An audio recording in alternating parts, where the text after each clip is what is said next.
নমস্কার, অমৃতকল্প পত্রিকায় আপনাদের স্বাগত জানানো হচ্ছে।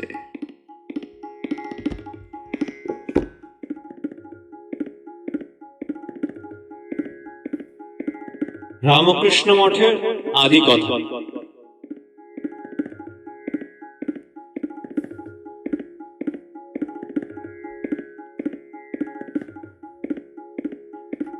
সংসার জীবনে বিতস্পৃহ কেউ কেউ সন্ন্যাসী সংঘে যোগদানের সুযোগ না পেলেও মঠে থেকে গিয়েছিলেন। যেমন ফুটকো গোপালের বড় ভাই মঠে থাকতেন এবং ফুল বাগান, তরি তরকারি বাগান সব দেখাশোনা করতেন। তিনি ছিলেন সবারই বড়দা। তার আগে ছিলেন জনৈক চাটুর্যে। স্বামী প্রেমানন্দজি মহারাজ এপ্রিলে 1900 তারিখে চিঠিতে লিখছেন, আজ 8 দিন হলো গোপালদা ঢাকায় গিয়েছে। চাটুর্যে এখন একম এবং অদ্বিতীয়ম। মঠে বাসস্থানের অভাব বরাবরই, তবে আমাদের এই আলোচ্যকালে সেই সমস্যা ছিল খুবই বেশি। কলিকাতার ভক্তদের অধিকাংশই দিনে এসে প্রসাদ গ্রহণ করে চলে যেতেন। শ্রীমা অর্থাৎ মাস্টার মহাশয় এর মতো 2-1 কষ্টে সৃষ্টে রাত্রিবাস করতেন। বিশেষ সমস্যা দেখা দিত বিদেশি অতিথিদের নিয়ে, যারা কোনো না কোনো কারণে মঠবাস করতে চাইতেন। মঠের সাধু সঙ্গ, মঠের পরিবেশ, পবিত্র আধ্যাত্মিক পরিবেশ, কুলুকুলু গঙ্গার ধ্বনি এবং প্রচুর পশু পাখির কুঞ্জন হয়তো উৎসবের আকর্ষণে।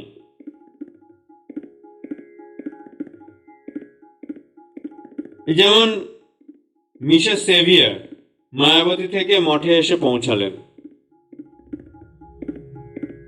27শে মার্চ 1901। তিনি মায়াবতীর জমির উইল কার্য সম্পাদন করেন এবং ইংল্যান্ডের উদ্দেশ্যে যাত্রা করেন।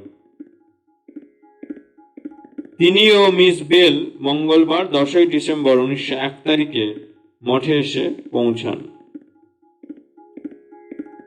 এই 2 বারই তারা মঠের মাঠে তাঁবু খাটিয়ে বাস করেছিলেন।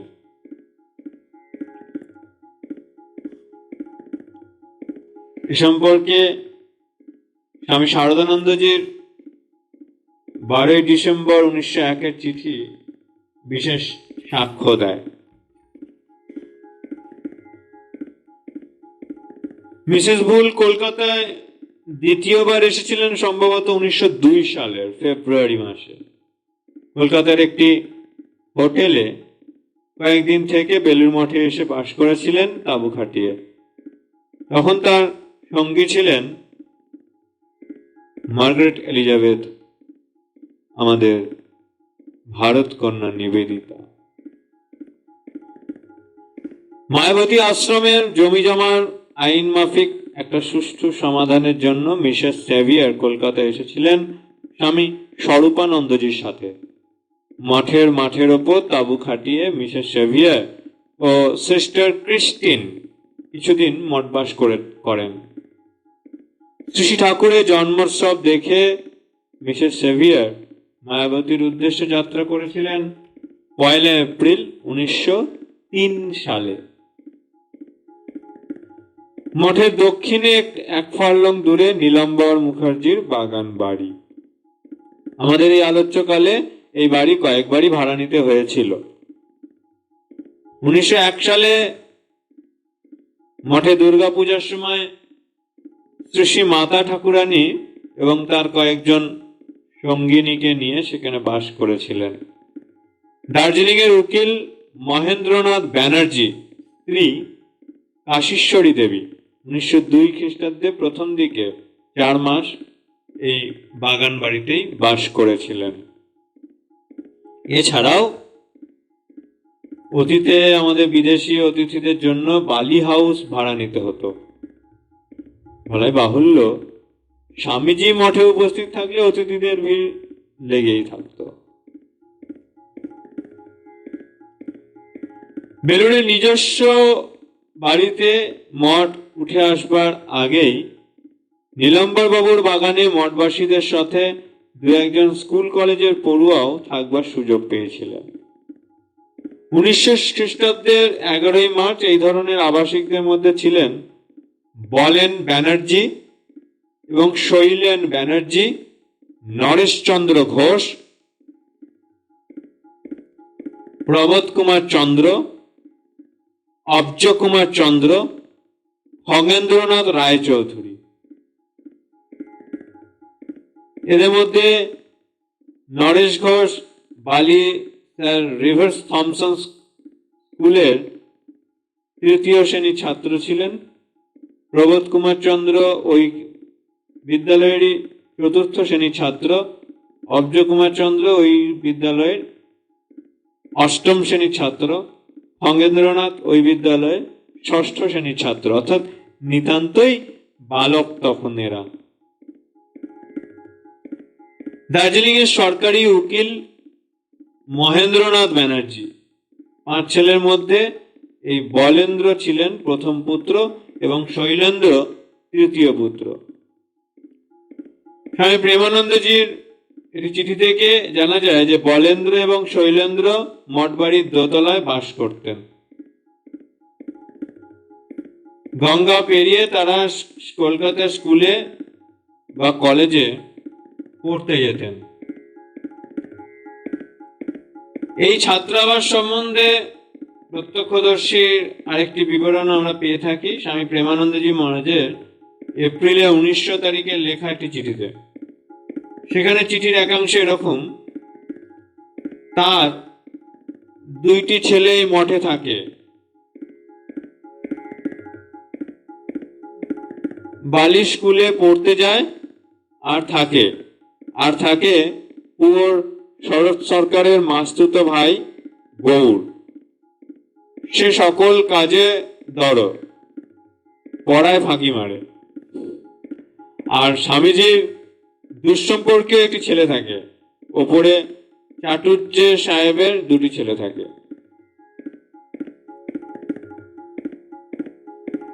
এখানে দমদম মাস্টারের 2টি ছেলের কথা উল্লেখ আছে। মঠের এই ছাত্রাবাস কতদিন চলেছিল তা জানা নাই। ছাত্রাবাসে দেখাশোনা করতেন প্রথম দিকে স্বামী শুদ্ধানন্দজি মহারাজ, পরে বুড়ো বাবা অর্থাৎ স্বামী সচ্চিদানন্দজি মহারাজ। সে সময় মঠের স্থানের অভাব এবং অর্থের অভাব প্রকট। এসব অসুবিধা অগ্রাহ্য করেও মনে হয় ছাত্রাবাস 2 বছরের বেশি এবং স্বামীজির মহাসমাধির সময়ও চালু ছিল।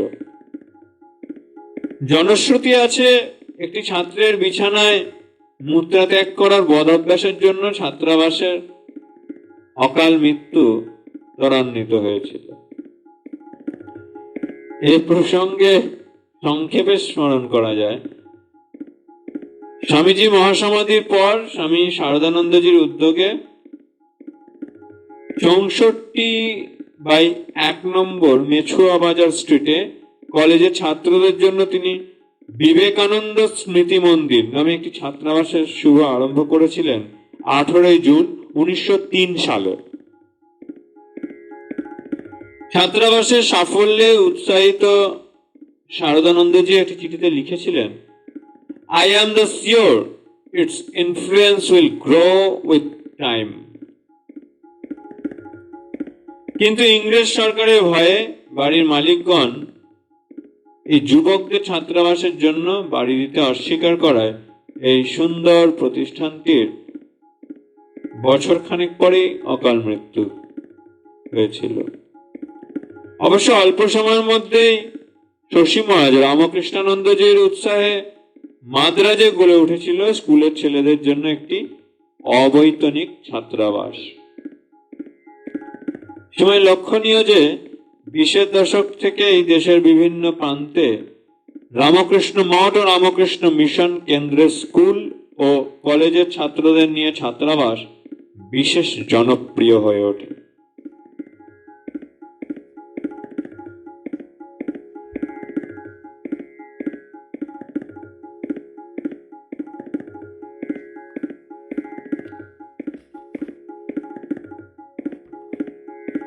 নিজস্ব জমিতে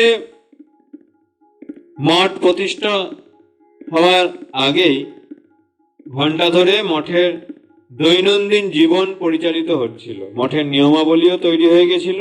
তাছাড়া নিয়মিত পূজা, পঠন পাঠন, বিভিন্ন স্থানে আর্তত্রাণ, শিক্ষামূলক সেবার কর্মসূচি প্রভৃতি চালু হয়েছিল। মঠ নিজস্ব জমিতে স্থানান্তরের পর মঠ জীবনের কিছুটা পুনর্বিন্যাসও করতে হয়েছিল। নিজস্ব জমিতে শ্রী ঠাকুরের জন্ম মহোৎসব, স্বামীজির জন্মোৎসব, দুর্গাপূজাদি এসব আরম্ভ হয়েছিল। ঠাকুর ঘরে সন্ধ্যারতির গান পরিবর্তিত আকারে চালু হয়েছিল। মঠ ও মিশনের প্রতীক এমব্লেম রচনা হয়েছিল। সংঘের লক্ষ্য যে আদর্শবাণী অর্থাৎ মোটো তাতে বিধৃত তা ঘোষিত হয়েছিল। একটি ইংরেজি ও একটি বাংলা মুখপত্র যথাক্রমে প্রবুদ্ধ ভারত এবং উদ্বোধন নিয়মিত প্রকাশিত হতে থাকে। তাছাড়া প্রধানত আলাসিঙ্গা পেরুমালের নেতৃত্বে ভক্তদের দ্বারা মাদ্রাজ থেকে স্বামীজি প্রেরণায় ব্রহ্মবাদীর নামে ইংরেজি পত্রিকা অনিয়মিত প্রকাশিত হয়ে চলেছিল। এইভাবে দেশে বিদেশে ধীরে ধীরে প্রচার কার্য বিস্তার লাভ করতে থাকে এবং নতুন নতুন কেন্দ্র সংযোজিত হতে থাকে, অর্থাৎ রামকৃষ্ণ ভাব আন্দোলনের প্রসার ঘটে। এইসব বিষয়ে দ্রুত অগ্রগতি সত্ত্বেও সঙ্গে স্থায়িত্ব ভবিষ্যৎ সম্বন্ধে স্বামীজি সর্বদাই উদ্বিগ্ন ছিলেন। ভারতীয় জনসাধারণের উন্নতির জন্য তিনি রামকৃষ্ণ মিশন প্রতিষ্ঠা করে বলেছিলেন, এটা যখন নিশ্চয়ই বুঝবো যে সমগ্র মানব জাতির কল্যাণে অন্তত ভারতে এমন একটা যন্ত্র চালিয়ে গেলাম যাকে কোনো শক্তি দাবাতে পারবে না, তখন ভবিষ্যতের চিন্তা ছেড়ে দিয়ে আমি ঘুমাবো। এ বিষয়ে মেরি হেলকে লেখা স্বামীজির 9/7/1897 চিঠি বিশেষ সাক্ষ্য দেয়। একই ব্যক্তিকে স্বামীজি 30 অক্টোবর 1899 তারিখে লিখেছিলেন, আমরা এক নতুন ভারতের সূচনা করেছি। যথার্থ উন্নত ভারত পরের দৃশ্যটুকু দেখবার অপেক্ষায় আছি। ইতোমধ্যে স্বামীজির নেতৃত্বে দর্শন ও তুলনামূলক ধর্মশিক্ষার জন্য এবং কর্মকেন্দ্র রূপে বেলুড়ে একটি মঠ গড়ে উঠেছিল। বেলুড় মঠকে তিনি প্রধান কেন্দ্র রূপে গড়ে তোলেন। তিনি স্পষ্ট দেখতে পাচ্ছিলেন মৃত্যু তার দোরগোড়ায়। তার পরিকল্পনার রূপায়ণ যথেষ্ট দ্রুতগতিতে হতে থাকলেও তিনি নিশ্চিন্ত হতে পারছিলেন না। দ্বিতীয়বার পাশ্চাত্য প্রচার শেষ করে দেশে ফিরেই তিনি উকিলদের সাথে পরামর্শ করেন এবং বেলুড় মঠের সম্পত্তি ইত্যাদি নিয়ে একটি দেবোত্তর ট্রাস্ট করে দেন 30 জানুয়ারি 1901 এবং তিনি নিজেকে দায় দায়িত্ব থেকে সম্পূর্ণ সরিয়ে নিয়ে এসে তার 11 জন সন্ন্যাসী গুরু ভাইকে ওছি পদে নিযুক্ত করেন। স্বামী ব্রহ্মানন্দজি অধ্যক্ষ পদে নির্বাচিত হন। স্বামীজির ইচ্ছানুসারে স্বামী শারদানন্দজি সম্পাদক পদে নিযুক্ত হন। অন্যান্য ইতিহাস প্রসিদ্ধ ধর্ম আন্দোলনের বিকাশ ও পরিণতি আলোচনা করে তদানীন্তন দেশের সামাজিক ও রাজনৈতিক অবস্থার পরিপ্রেক্ষিতে রামকৃষ্ণ সংঘের ভবিষ্যৎ রূপ কি হবে, এটাই ছিল স্বামীজির নিয়তই চিন্তা। তিনি স্বামী ব্রহ্মানন্দজিকে একবার লিখেছিলেন, আমার কেবল ভয় এই যে এখন তো একরকম খাড়া করা গেল, অতঃপর আমরা চলে গেলে যাতে কাজ চলে এবং বেড়ে যায়, তাই দিন রাত আমার চিন্তা। স্বামীজির এই চিন্তার পরিণতি দেখা গেল রামকৃষ্ণ ভাব আন্দোলনে স্বামীজির স্থূল শরীর থাকতে থাকতেই দুর্দম গতিতে অগ্রসর হয়েছে, আর স্বামীজি লোকচক্ষুর অন্তরালে যেতে সংঘের অন্তর্নিহিত প্রাণশক্তি স্ফুরিত হয়ে স্বামীজির স্বপ্নকে রূপায়ণ করতে অগ্রসর হয়েছে। আজ এ পর্যন্ত। ওম শান্তি শান্তি শান্তি। হরি ওম তৎসৎ। শ্রীরামকৃষ্ণার্পণমস্তু।